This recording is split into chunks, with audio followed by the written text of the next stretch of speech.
They laughed before I ever touched the piano. Not a nervous laugh.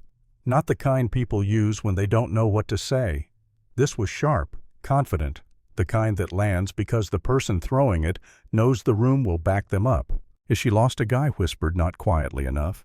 At a conservatory, another voice followed. "What's she gonna do? Count the keys?" I stopped walking. My cane was still in my right hand, the rubber tip resting against polished stone, and for half a second I thought about pretending I didn't hear them. That's a skill you learn early when you're blind how to keep moving when the world decides your entertainment. But something about that hallway made everything louder. The echo, the marble, the way expensive shoes announced themselves without shame. I was 19, blind since birth, and standing inside Harrogate Institute of Music, a place people described with words like elite, sacred, untouchable. A place I had dreamed about in sound long before I ever learned its name. And in that moment I realized something simple. They had already decided who I was, a girl with a cane. A mistake with paperwork. A charity case who wandered into the wrong building. A woman stepped closer. I could smell her before she spoke, sweet perfume, heavy, intentional. "Hi," she said, voice coated in fake concern. "This building is for performers. Are you here with someone?" "I'm here to audition," I said. Calm, even. The way my grandmother taught me to speak when people underestimate you. There was a pause, a shift in the air. "For piano?" I nodded. She laughed. Not loudly, just enough to sting. "That's ambitious." Her friend leaned in. "Does she even know where the keyboard starts?" I didn't respond. I didn't need to. Silence has weight when you let it sit long enough. Then someone grabbed my wrist. Not hard enough to bruise, just hard enough to humiliate. "Here," the woman said, guiding my hand onto a display piano sitting in the hall. "These are the keys. White-black. Different sounds. Can you tell them apart without looking?" Phones came out.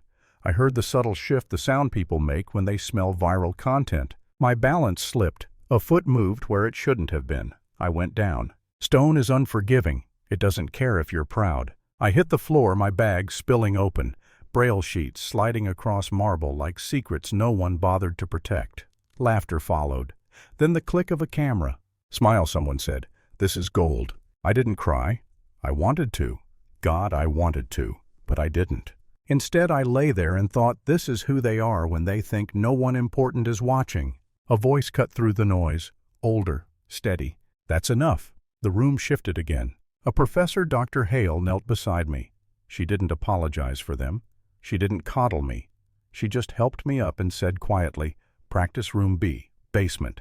The piano's old, slightly out of tune." I understood the test. That night I went home to our apartment, the small one above a laundromat, where the walls hummed and the radiator knocked like it was alive.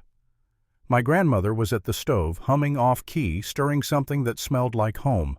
"You okay, baby?" she asked. "I'm fine," I said, a lie we both knew. After dinner, I sat at our upright piano. It was chipped, uneven. Some keys responded slower than others, but it was honest. I played scales, arpeggios, Chopin the way they expected. Then my hands didn't stop. The city crept into the music. Sirens, footsteps, the rhythm of buses, my grandmother's humming. The laughter from the hallway earlier that day twisted and softened until it became something else. Something mine. The next week things didn't get better. My name disappeared from sign-up sheets. Practice rooms I reserved were suddenly unavailable. Once water spilled across a grand piano moments before my turn, and somehow it was implied that I had caused it. And still no one said anything, until I was paired with a partner. His name was Marcus. He didn't hide his disappointment. "I need this scholarship," he said flatly. "I can't afford distractions." "I won't be one," I replied. He played. Technically perfect. Cold. I listened once. Then I sat down and played it back. Every note. Every breath. But where his version was correct, mine was alive. He didn't say anything after that. Neither did anyone else in the room. The pressure built fast after that.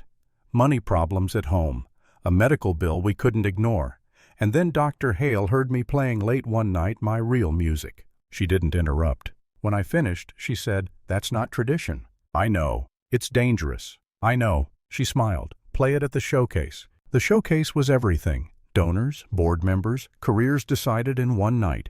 They scheduled us last. People were already restless when we walked on stage. I felt it in the air. We started safe, classical, clean. Then I let go. I let the music breathe the way I do.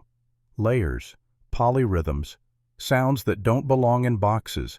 My fingers did things I never taught them to do. They just followed what I heard. The room changed. No coughing, no shifting, just stillness. When the last note faded, there were 3 seconds of nothing. Then applause. Real applause, not polite. Before the board chair could speak, someone stood up in the aisle. A journalist. Recordings played. Voices I recognized. Laughter. Condescension. Bias. No yelling, no drama. Just truth. The board froze. A donor spoke. Then another. That night, the scholarship didn't go where they planned. Neither did the power. Months later, I sit at a new piano now. One that doesn't fight me. Sunlight warms my hands. I still can't see it, but I don't need to. They don't laugh anymore. And I don't play to prove them wrong. I play because sound doesn't care what you look like. So let me ask you, do you think people fear what's different? Or what it reveals about them when they choose to mock it?